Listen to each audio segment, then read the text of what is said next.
Hello everyone, my name is Michael Sundburg from Hendo.Today. I am here with Mayor Barbara Volk, and we're going to take this session to ask her a couple questions and get to know the mayor of Hendersonville. Glad to have you, Michael. Great, thank you very much, Mayor. And I'm going to go over a couple questions here. Mayor Volk, what inspired you to get involved in public service and what led you to run for mayor?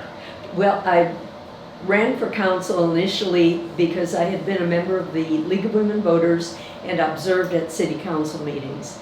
And I felt that the council needed longer range planning than was being done at the time, that it would have benefited from a council manager form of government instead of a mayor council form of government. Several other things, but those were some of the initial thoughts that I had. So I surprised a lot of people when I ran for city council and actually won. Oh, wow. And then when I ran for mayor, the mayor at the time, Greg Newman, was not going to run for re-election, so there was going to be an open seat. And I had been on the council and felt that I could run a meeting, and decided that I'd go ahead and toss my hat in the ring to run for mayor, and was elected. So I'm in now my 15th year as mayor. Oh, wow, that's very interesting. How has your background shaped your approach to leadership in Hendersonville? Well, I did work with the mediation center way back when. I was a mediator, and I also have training in parliamentary procedure. So I like to bring people together and look at a lot of different sides. In mediation, you can generally see it's not one side's right and one side's wrong, that people all have ideas, and when they get together and they talk about things, have a lot more in common than they disagree. And that plus my training in running meetings, I don't have any problem running the city council meetings. So kind of get them together on everything that they can agree upon. Mm-hmm. Oh, wow. What do you consider your proudest accomplishment during your tenure as mayor? It's probably not my accomplishment as much as the council as a whole, the councils that I've been on, that keeping Hendersonville the wonderful place it is, that downtown is thriving. We are a community that welcomes people, all different kinds of people, and I believe that the way people are drawn to come to Hendersonville, that love it when they do come, that's the greatest accomplishment that any council could have. I agree, and Hendersonville's great in that regard. Yeah. Can you share any particular challenges you faced as the mayor and how you overcame them?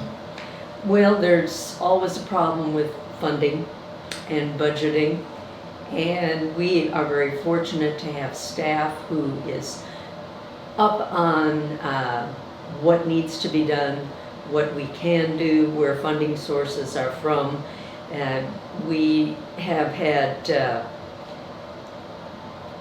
different years when funding has been more of a challenge than others. So just trying to do the things that we need to do to keep Hendersonville a safe, comfortable, welcoming city within the budget restrictions is difficult, but our staff has managed to do that. This coming year, the one we're in right now, is tight, but we are able to keep our public safety top of the list, and just are working to keep things moving smoothly, and looking forward to an even better year next year. Nice.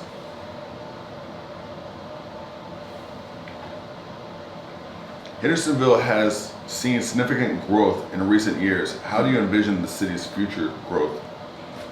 I think we're going to continue growing. We are just too attractive, too great a place that people are going to want to come here. So what we can do is to try to deal with it. It's a balancing act. People don't want anything to change, and we're trying very hard to keep, especially the downtown, that the type of place that people like calling home, that like to show off when they live here. But growth means more housing, more traffic. So we are having more housing developments and having to balance that with the cost of housing. If you have people coming here who can afford to pay more for a home, that's what those homes are going to go for. So trying to have homes that are affordable for not just people coming here, but the folks who already live here, who want to stay here, who are having trouble finding some place that they can afford. And a lot of that comes down to smaller, more dense developments, and keeping those close into the city so we can keep some of the traffic closer in here rather than building developments further out that clog up the roads coming into town. That makes sense. That's a challenge all over the country. It is. It's just a balancing. People are coming. People don't want it to change. What can we do? People coming raise the cost of housing. How can we reduce it? As I say, with denser development, which is not always ideal, but it's a way of keeping the cost down. Yeah.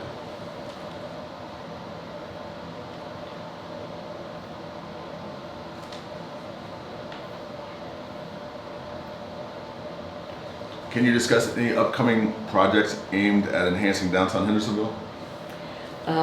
Well, we are just finishing one at the downtown south end of Main Street, where we're putting in bike lanes and additional parking so that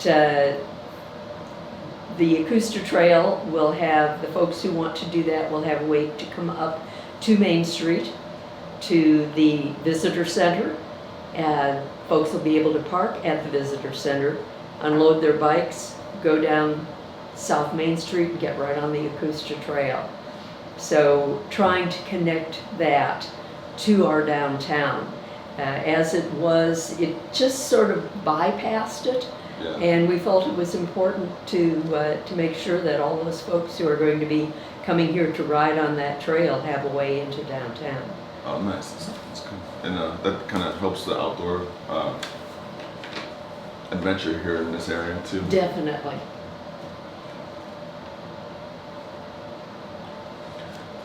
How does the city foster a sense of community among its residents? We try to include residents in all of our planning. We've had many plans over the last few years, mainly our comprehensive plan, which we just approved. But we have a Parks and Rec plan, we have bicycle plan, we have pedestrian plan, and we try to have surveys available. We had lots of input from people, not just in the city of Hendersonville, because everyone surrounding us comes in and has a concern for what we're doing. So we tried very hard to reach out and to incorporate the comments and suggestions into our plans. And in addition to that, every year we have what we call council conversations, where each council member and the mayor goes out to a different part of the community on a different evening to reach people in those areas. Again, to answer questions, to get feedback, so we can get out into the different neighborhoods we try very hard to reach out wherever possible. We have a very robust communications department that tries to keep things posted on Instagram and Facebook and the city's website and all of that. Just reaching people, letting them know what we're doing every way we possibly can, and then getting feedback on what folks want to see in Hendersonville. Interesting. Can you discuss any partnerships between the city and local colleges and universities? We work where we can. We don't have real direct involvement with the colleges and universities, other than we do encourage our employees to get continuing education wherever possible, and they do that. Plus, we have interns who come and they just finished up their summer session, they're back in college. So we always try to have at least one or two or more that work with us. They have special projects that they work on while they're here and have to give presentations to the council at a meeting. So we do try to involve the college students in the workings, let them know what happens in City Hall and in the city of Hendersonville. Well, and I noticed that, like, in some of the city daily Rhythm and Brews, you have some interns and stuff too. Mm-hmm. We do. How does the city attract new businesses while supporting existing ones? We work with very closely with the Chamber of Commerce. Downtown Hendersonville Committee has an economic development committee that works with the businesses we have currently here. We give grants to businesses to do some infrastructure improvements. And we have recently had various classes for people who are either currently in business or interested in starting a business, where they can learn some of the basics. We work with Blue Ridge Community College, their small business center. Just try to support them as much as possible. Try to see that they have a safe environment to run their business as well. What are Hendersonville's main economic drivers, and how do you plan to diversify the economy? Well, we have part of the economy, it just depends on what's outside the city. We are members of the Henderson County Partnership for Economic Development and work with them to bring industries in here. We, especially through our water and sewer department, we can work with a potential industry to see that they get the services that they need. We also, as I mentioned earlier, work with the Chamber of Commerce to support businesses that are in the community. We work with the agricultural community through the Henderson County Agricultural Group, AgHC. We're members with them. Certainly, Apple Festival helps support the agricultural community as well. And then the tourism industry, that is one of the big drivers of a lot of the our downtown. Our local people love downtown, but so do our tourists. So we work with other agencies as much as possible to promote a variety of activities and a variety of sources of economic development throughout the community. You mentioned earlier you have a long-term vision for the community and for the city of Hendersonville. What are some of your long-term goals over the next decade or so? Well, as we work with our strategic plan that we just developed, trying to keep Hendersonville the way people like it. Yeah. trying to keep the downtown area, the quaint area that everyone loves. That's a strategic goal. And then to develop further out from that, looking at where can we have denser development kind of at the edges of the city. That and maybe some infill around in vacant lots, vacant properties, close into the city. It's going to be a challenge as we continue to grow, but just keeping Hendersonville the place that everyone loves, that is definitely the goal, I think, of everybody. Making it a place where a variety of people can live, that it's not just a tourist town, it's a hometown, that it's not just for people who can afford big fancy condo at the new Fairfield property, but folks who live here, who work here, our own employees, to have it a place that everyone can live and love. How does the city plan to enhance green spaces and parks for residents? We are in the final stages of a Parks and Recreation plan, and we have surveyed all the different parks and green spaces we have. We're looking at some improvements over in Patton Park, which we're going to decide exactly what needs to be done there. We have a baseball field that really doesn't get any use, so maybe that's going to turn into a dog park, which a lot of people would like to see. We're looking at in conjunction with the Kiwanis Club, a splash pad. So different things there. And the neighborhood parks, do we need to do something? Do they just need better maintenance? Should we put in things like playgrounds or picnic tables? We're looking at all the different areas that we have, going to check with the folks who live right close to it. What would they like to see in that green space that they like to have close by?